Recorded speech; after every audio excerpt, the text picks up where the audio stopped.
Bien, merci à vous. Merci, Monsieur le Président d'Urdilly, de m'avoir invité à conclure ce colloque. Si j'ai bien compris, ce matin, c'était mon collègue Arnaud Montebourg qui l'a ouvert. Je ne suis pas complètement certain de pouvoir avoir le même lyrisme que lui dans mon expression, mais je vous promets de vous parler avec amitié de nos amis allemands. Mesdames et messieurs les acteurs de l'électricité française, c'est un très grand plaisir et un honneur de pouvoir m'exprimer pour la première fois aujourd'hui devant vous.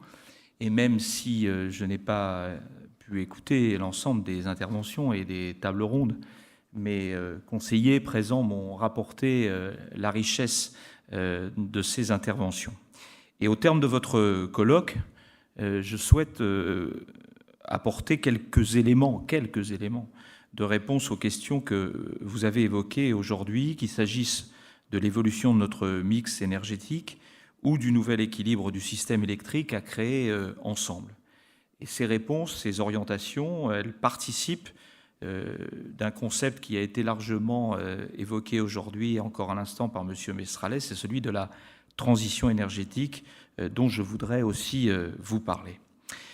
Comme ministre de l'écologie, du développement durable et de l'énergie, j'ai pour mission principale de mettre en œuvre la feuille de route que m'a confiée le président de la République et qui vise à faire de la France une nation de l'excellence environnementale. L'objectif, il est clair.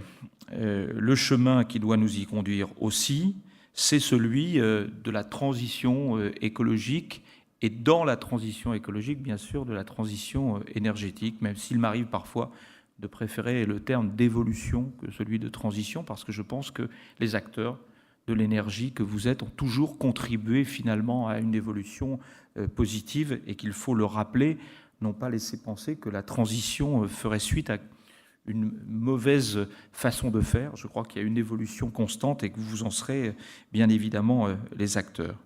Le chef de l'État l'a répété récemment, d'ailleurs dans son discours d'ouverture de la deuxième conférence environnementale. Notre pays ne comptera en Europe et dans le monde et ne confortera sa souveraineté qu'à la condition de réussir ces deux transitions qui se confondent, qui se complètent. C'est un enjeu industriel, c'est un enjeu d'emploi, c'est un enjeu bien sûr climatique. À ce sujet, le premier volume du 5e rapport du GIEC, publié il y a quelques semaines, nous a une fois de plus placés devant nos responsabilités. C'est-à-dire qu'il ne s'agit plus d'une option, mais d'une obligation et d'une chance. Et même si l'horizon des résultats peut paraître lointain, la mobilisation accrue de tous les pays en faveur de la lutte contre le changement climatique est plus que jamais urgente. Comme vous le savez, le président de la République a souhaité que la France accueille à la fin de l'année 2015 la COP21, c'est-à-dire le sommet international sur le climat. Il n'y avait d'ailleurs aucun autre candidat pour accueillir cette conférence. C'est dire à la fois la responsabilité qui est la nôtre et en même temps l'audace qui est la nôtre. Pour réussir ce moment important, parce qu'au fond, le sommet de Paris est attendu comme l'était en son temps le sommet de Copenhague. Il y aura là, dans quelques jours, un sommet sur le climat qui s'ouvre à Varsovie à partir du 14 novembre. Il y aura aussi un sommet sur le climat l'an prochain à Lima, au Pérou, mais tous les pays sont concentrés autour de ce sommet de Paris parce qu'on sent bien que s'il y a un endroit où peut éventuellement se nouer un accord universel contraignant, c'est effectivement cela, c'est effectivement un enjeu extrêmement important, mais pour cela, nous devons nous-mêmes être dans une démarche exemplaire, que nous soyons français et européens. Mesdames et messieurs, je le dis d'emblée, j'ai besoin de vous pour mener cette transition énergétique à bien et faire en sorte qu'elle soit un atout supplémentaire de notre pays. Je viens d'entendre M. Mestrallet le dire, mais je le dirai avec les mêmes mots. Je crois que c'est une chance, y compris pour nos entreprises. Ministre de l'écologie que je suis, considère que les industriels, les scientifiques, le génie de nos cadres techniques, de nos ouvriers, de nos ingénieurs, doit servir la transition énergétique et c'est avec eux que nous devons la faire. Nous sommes effectivement à un moment clé, cela vient d'être dit, sur l'évolution du système électrique, un moment qui n'est pas théorique, qui se traduit, comme cela vient d'être rappelé, par des fermetures de centrales à gaz en Europe. Il y a pour cela des raisons conjoncturelles. Je pense à l'écart entre le prix du charbon et celui du gaz, à la baisse du prix des quotas d'émissions de CO2. Il y a aussi des raisons structurelles. Le marché actuel de l'électricité et les modèles de soutien ne sont pas ou ne sont plus adaptés au développement des énergies renouvelables en France. Et ma mission en tant que ministre en charge de l'énergie, c'est justement de trouver avec vous des solutions durables, lisibles, pour non seulement pallier aux défaillances du système actuel, mais aussi et surtout pour créer les conditions d'un développement massif des énergies renouvelables en France et en Europe. Ce développement est un impératif qui permettra de concilier nos objectifs de lutte contre le changement climatique avec nos objectifs de sécurité d'approvisionnement. C'est une obligation, la sécurité d'approvisionnement est une donnée qui est à mes yeux prépondérante. Ce nouvel essor, je veux là encore l'accomplir avec vous dans la concertation, dans le travail collectif, afin de construire un système réglementaire et financier qui rende possible ce développement durable et efficace des énergies renouvelables dont nous avons besoin.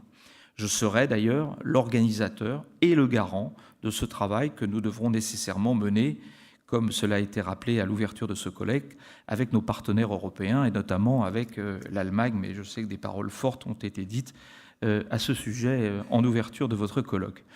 La deuxième conférence environnementale a été l'occasion pour le président de la République de fixer un cap de cette transition avec un objectif qui pour certains paraît effectivement ambitieux, qui est de réduire de 50% la consommation finale d'énergie à l'horizon de 2050, en réussissant notamment une forme de déconnexion entre croissance économique et consommation énergétique, parce que c'est la seule voie pour ne pas renoncer, et je n'entends pas y renoncer, au progrès.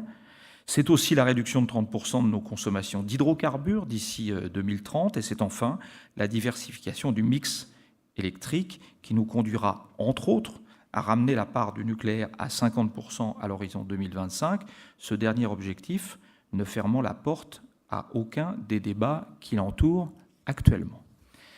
Ces objectifs, vous les connaissez, obéissent à des principes qui doivent inspirer nos travaux. Ne perdons jamais de vue la sécurité d'approvisionnement de la France, la nécessité de protéger la compétitivité des entreprises françaises et le pouvoir d'achat des ménages, l'ambition de cohésion sociale et territoriale qui impose d'assurer l'accès à tous à l'énergie et enfin les enjeux climatiques et environnementaux. La loi de transition énergétique, sa préparation puis sa discussion au Parlement sera le cadre dans lequel ces principes et ces objectifs trouveront leur traduction concrète. Cette loi sera une loi de transformation, de préparation de l'avenir. Elle identifiera les leviers dont nous avons besoin pour agir et atteindre nos objectifs. Et je compte bien, dans le droit fil du débat national sur la transition énergétique qui a eu lieu pendant près de 8 mois, continuer d'être en lien avec vous-même pour faire en sorte que cette loi puisse correspondre effectivement à certaines de vos attentes. Je voudrais vous dire un mot sur l'efficacité énergétique et la demande s'agissant des certificats d'économie d'énergie. L'efficacité énergétique, c'est la priorité. C'est le moyen de réduire notre dépendance aux importations énergétiques et donc de renforcer cette souveraineté dont je parlais tout à l'heure. À cet enjeu de souveraineté s'ajoute celui de la compétitivité, car la maîtrise de la demande en énergie doit être une formidable opportunité pour améliorer cette compétitivité de nos entreprises et pour le développement de filières industrielles. Le programme de rénovation énergétique de l'habitat que nous avons lancé au mois de septembre dernier avec le Premier ministre et avec la ministre de l'Égalité des Territoires et du Logement, Cécile Duflot, illustre notre vision de la transition écologique et qui vise notamment à permettre de créer ou de maintenir 75 000 emplois dans le secteur de la construction, auxquels s'ajouteront les emplois indirects des développeurs et des solutions techniques, auxquels s'ajoute aussi la décision récente de soumettre au taux réduit de TVA de 5,5% effectivement les travaux de rénovation thermique et pas simplement d'isolation thermique. Enfin, et ce n'est pas anodin, réduire notre intensité énergétique permettra de limiter l'impact de nos activités sur les ressources naturelles et l'environnement, depuis l'extraction des ressources d'énergie jusqu'à sa consommation finale. Sans attendre la loi de transition énergétique, nous disposons d'un outil essentiel pour maîtriser la demande d'énergie, ce sont les certificats d'économie d'énergie. Un rapport de la Cour des comptes analysant le dispositif à la demande du Premier ministre a été publié la semaine dernière. Je crois que vous avez vu un conseiller à la Cour des comptes dans la journée, je ne sais pas si c'est de cela dont il a parlé ou des énergies renouvelables.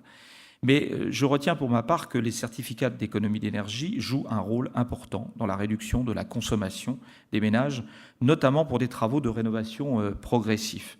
Les recommandations de la Cour reflètent le besoin exprimé par l'ensemble des parties prenantes, dont vous faites partie, et qui est de faire évoluer un dispositif qui a pu s'avérer parfois un peu lourd au plan administratif. C'est quelque chose qui revient souvent dans mon secteur, d'ailleurs, je le redis ici, la simplification administrative du droit de l'environnement est une priorité pour moi, c'est une priorité pour le chef de l'État.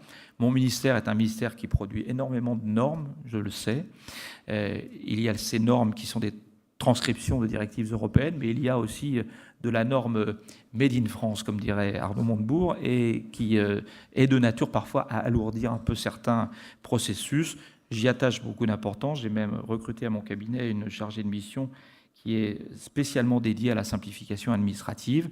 Nous faisons des expérimentations actuellement, comme le permis unique pour de l'éolien offshore en Bretagne ou terrestre en Champagne-Ardenne, et nous voulons travailler dans ce sens-là. La première évolution que j'entends mener est celle de l'ambition du système. Pour atteindre nos objectifs européens, je souhaite passer à un niveau supérieur d'obligation en tenant compte des flexibilités offertes au titre de la directive européenne. Je préciserai les modalités concrètes de mise en œuvre de cet objectif dans les prochaines semaines. L'accroissement de l'objectif, pour être soutenable, doit se doubler d'un effort de simplification. Je veux notamment citer la standardisation des outils permettant le calcul des économies d'énergie, leur mise à jour ou encore les contrôles a posteriori des dossiers plutôt qu'une instruction systématique. Dans ce domaine, nous irons aussi loin que possible. La deuxième évolution des certificats d'économie d'énergie que je souhaite engager a pour objectif d'appuyer la politique du gouvernement en faveur de la rénovation énergétique des bâtiments. Les certificats d'économie d'énergie incluent déjà des programmes qui doivent être maintenus. Je pense à la bonification des actions contre la précarité énergétique. Je pense aux actions en faveur de la formation des artisans. Ces actions seront élargies sous forme d'obligations ou de mesures alternatives au sens de la directive pour le financement de passeports de la rénovation énergétique et l'alimentation du fonds de garantie annoncé à la conférence environnementale 2013. D'ores et déjà, les travaux préparatoires pour y parvenir sont lancés. Enfin, il me semble important pour la crédibilité du système d'en accroître la transparence. La création d'un comité de pilotage réunissant les services de l'État, l'ADEME, les obligés et les éligibles, les ONG environnementales et les associations de consommateurs est à l'étude afin de faire entrer ce dispositif dans l'ère du dialogue environnemental que je porte. J'ai demandé à mes services de lancer avant le 1er décembre le processus de concertation pour mettre en œuvre cette orientation. S'agissant des énergies renouvelables, leur développement représente le deuxième levier de la transition énergétique. Le président de la République l'a rappelé à l'ouverture toujours de cette deuxième conférence, notre obligation, c'est d'aller vers les énergies renouvelables. Nous disposons d'un parc nucléaire historique extrêmement compétitif et performant, mais il n'est pas éternel. L'ASN le rappelle d'ailleurs régulièrement. Nous devons donc préparer l'avenir avec plusieurs cordes à notre arc pour nous créer des marges de manœuvre. Parmi l'ensemble des énergies renouvelables, les énergies renouvelables électriques en général représentent une formidable opportunité à mes yeux, rendue possible par la modification profonde du système électrique.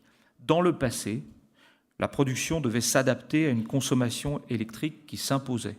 Aujourd'hui, les systèmes innovants permettront qu'une part croissante de la consommation s'adapte à une production qui s'impose. Les technologies et les acteurs existent, encore faut-il une organisation du marché et des systèmes de soutien adaptés pour que chaque acteur y trouve son compte afin de garantir que des investissements utiles soient réalisés.